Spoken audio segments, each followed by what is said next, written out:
Hello everyone and welcome back to another Universe Sandbox 2 video, and today we're going to be checking out a new build of the game that actually came out earlier, I believe, and this is the first developer build of Alpha 25 now. Pretty crazy we've got to that number, but this is like the first experimental build of some of the stuff coming in the next update in Alpha 25.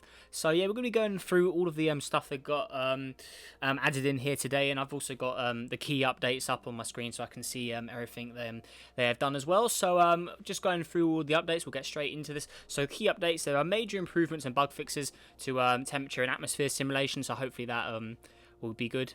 They've also switched to a new shading model as well, which should be pretty interesting to see with the lighting and stuff like that, with shadows, things like that. We switched on we switched on by default updated gravitational computation system called Gravity Tree, which enables faster simulation speeds with lots of objects. That's very useful, so hopefully that will be noticeable at some distance. They've also finalized the switch from Universe Sandbox 2 to just Universe Sandbox, so it's just called Universe Sandbox again. When loading the beta for the first time, you may notice migrating data during loading. Yep, I saw all of that as well. So yeah, the game no longer is called Universe Sandbox 2, it's just called Universe Sandbox now, so I guess that sort of ignores the first game, the original Universe Sandbox, so it's just Universe Sandbox, it's just still called that now. There's no 2 anymore, so it's pretty weird. I don't know why they did that. I'm quite interested to know why they did that actually. But yeah, there we go. So it's now just called Universe Sandbox, fully just Universe Sandbox now.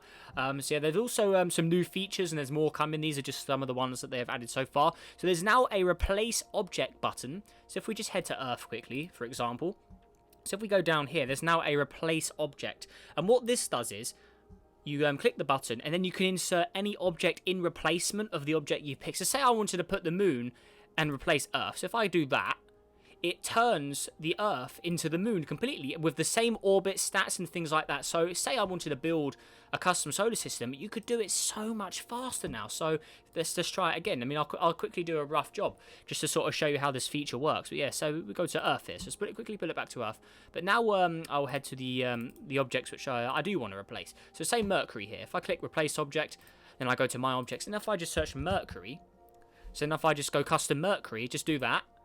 Replace, and there you go, custom Mercury is now inserted on all of the correct orbits and all of that stuff. So yeah, there you go, that's absolutely amazing stuff. So if we click play, it has exactly the same orbit as the original Mercury did. So we can do it with Venus as well, for instance, a replace object. If I just search up Venus, seems a little slow, but obviously it's a developer build, so obviously it's not going to be perfect. So yeah, if there's any bugs and stuff, obviously again it's a developer build that's still being worked on. It's only just sort of a tease of what's coming. So say I wanted to put my custom Venus in as well. So yeah, there we go, and it immediately adds it in. It does get a little hot, that's just the way that object works. It does cool down back to normal. Also going to Mars, for instance, we can also do it with Mars. Like, we could building custom systems, especially versions of our solar system. It will be so much easier now. You won't have to screenshot all of the coordinates on the motion. You won't have to screenshot all of the stats and stuff. You can literally just replace objects nice and simply by doing this, which is absolutely amazing. It is so much more useful. So say I wanted to put dust storm Mars in. Haven't used this object in a while, but yeah, there we go, dust storm Mars, done. That's implemented into the system. Like, you can do it with all of the planets in the solar system here, and that is absolutely amazing. And it looks like the solar system simulation may have got some new objects. I don't remember this object being here, so that looks new. So yeah, there we go. But yeah, now you can just simply replace objects nice and simply like that as well, and that's so cool. And there's also a feature as well.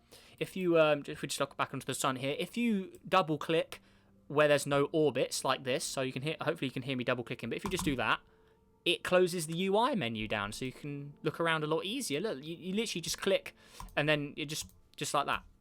Just click the screen and aim your cursor somewhere where there's no objects, and you can literally just do that. So it's a nice little feature they added in there. So yeah, there we go. And also, if we go into just go into the solar system again, I do want to check that. So is that object always there? So there we go. So zoom out. So we'd put orbits on.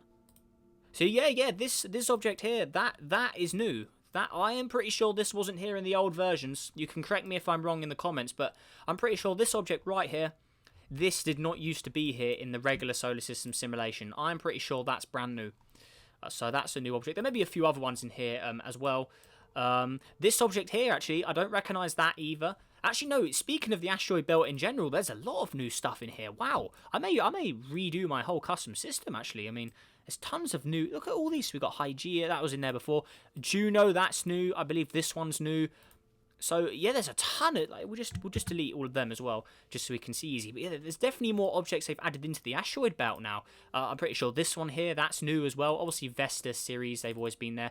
But yeah, these new ones, Juno, Iris here, this one as well. They've definitely added more objects in there. So I'm guessing the Kuiper belt stuff as well. Oh, they've added this isn't normally in the main solar system simulation either. So we've got Chiron, or no, sorry, Chiron now. Sorry, I'm getting mixed up with the car. But yeah, Chiron, that didn't used to be there. So there's new tweaks in the regular solar system simulation as well. So yeah, I may have to go and make a new solar system. It doesn't look like it has Characo here. I can never say that one. But yeah, the other object in between Saturn and Uranus with the ring, that doesn't seem to be in here. But that would definitely be a suggestion to add in the future, if you ask me. But yeah, it looks like there's a ton more objects in between the gas giants. Now, this object here, it's sort of in between the Uranus and Neptune area. That's new. That definitely hasn't been there before. So they've definitely tweaked it, added a lot more objects in the gas giant area as well, which is pretty cool. And obviously more asteroid belt objects. That's just a few stuff I just noticed while on video. I didn't know that was there prior to this. That's good to know there. So yeah, there we go. So moving on. So yeah, replace objects. So all objects now include more detailed energy flow properties. You can see what is causing objects to heat, stars, tidal heating, see their momentary heating, cooling rate, as well as edit their material heat capacity. So where do we do that, I wonder? So let's try and do this on video and see if we can discover it. So surface, is it in surface? Energy flow, so that wasn't there before. So we can click on here as well. So we just click all the menus. Is there any new menus on here? So there we go. So vapor mass, I believe that's new. Is it new? I'm not sure. I don't remember that being there. That may be new. I can't confirm. I'm not sure. I don't remember that being there.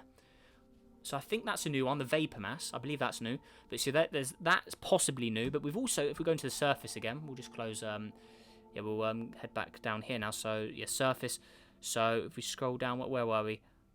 So, water, energy flow. Yeah, this wasn't here before. This is new. So, energy absorption rate, surface heat. So, you can actually put a maximum...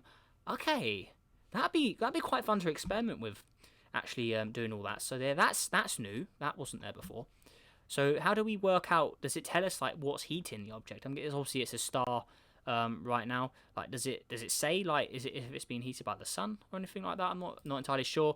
Definitely need time to get used to this as well, since this is still the experimental version. But yeah, it seems like there's more stuff in the surface to find and explore. So I'm interested to see. So say Venus, for instance. If I lowered the number, would it cool down? So hit surface heat capacity. So if I times out 0.5, so does that make it colder? And it's getting cold now. Wow. Okay.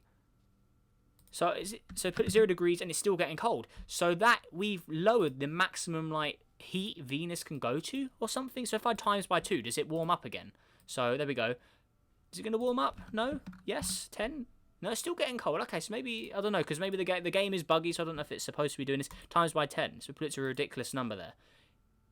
Okay, I'm not sure then. 0. It's still getting sunlight. I may have broken it. I'm not sure. But yeah, that new energy thing there, I don't know if it's just me being dumb, but I believe that surface heat capacity, I'm guessing if you change this number up or down, it changes the maximum temperature the surface can go to. I'm not entirely sure. Right there, I'll get the notes up again. So all objects now include more detailed energy flow properties. You can see what is causing objects to heat. I haven't discovered where you see that yet. So if anyone discovers that, please let me know. Stars, tidal heating, see their heating cooling rate, as well as edit their material heat capacity. So yeah, that's what we've been looking at. But yeah, I'm not sure where you see the heating and the cooling rate. Is it the vapor? No, it can't be the vapor mass. I'm not sure where you find that value. Ice thickness, elevation, obviously the temperature has always been there. So yeah, I'm not entirely sure where we discover that value. Temperature, yeah, I'm not. This is a bit confusing to me. I'm not used to this build, obviously. This is the first time I've been in it. I've not explored it prior to this video, so you're getting my genuine reaction with all of this here. But yeah, pretty interesting stuff. So I'll be interested to see how that develops before the update comes out, and obviously when it comes out, and then we can explore it all properly. But yeah, there we go. So that's in the game. You can now export the data of any graph as a CSV file. Use this button in advanced settings to graph. So that's pretty cool. So you can get it out of the game. Clicking in an empty space will now hide the UI. Yeah, we saw that. Improved lighting as well. So yeah, that is the last thing. But yeah, I think that's quite a cool feature where you can do that. I think that's really cool.